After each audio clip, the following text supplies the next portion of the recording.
Selain masalah kecurangan di Mahkamah Konstitusi, kita perlu memperhatikan satu langkah strategis lain yang dilakukan oleh Presiden Jokowi yang tampaknya luput dari perhatian publik.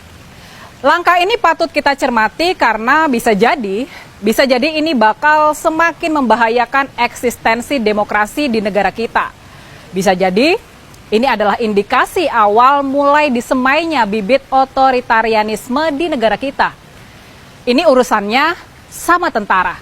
Nah, ngeri kan kalau urusannya sudah menyangkut angkatan bersenjata, ini urusannya menyangkut tentara.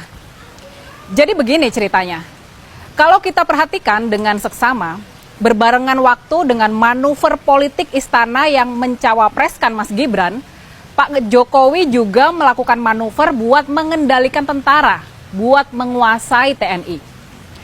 Manuver pertama adalah mengganti Jenderal Pemberani Dudung Abdurrahman di jabatan Kepala Staf Angkatan Darat.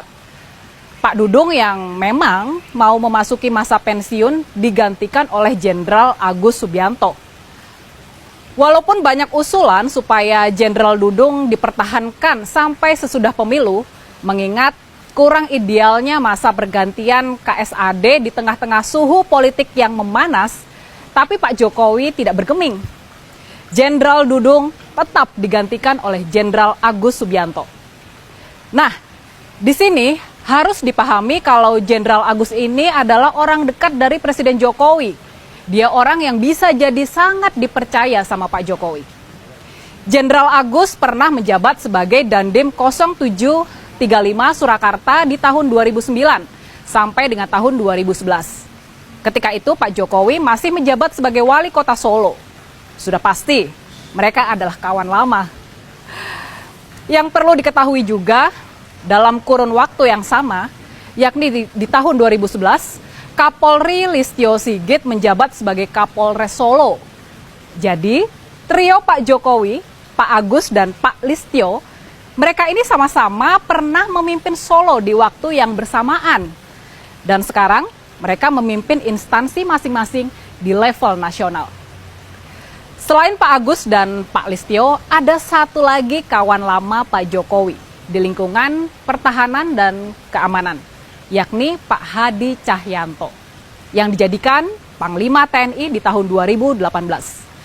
Di tahun 2010 sampai 2011, waktu Pak Jokowi masih menjabat sebagai wali kota, Pak Hadi bertugas sebagai Komandan Pangkalan Udara di Adi Sumarmo Solo. Dan sekarang, setelah pensiun dari tentara, Pak Hadi masih diberikan kepercayaan oleh Pak Jokowi sebagai Menteri Agraria dan Tata Ruang. Sekarang kita balik lagi ke sosok Jenderal Agus Subianto.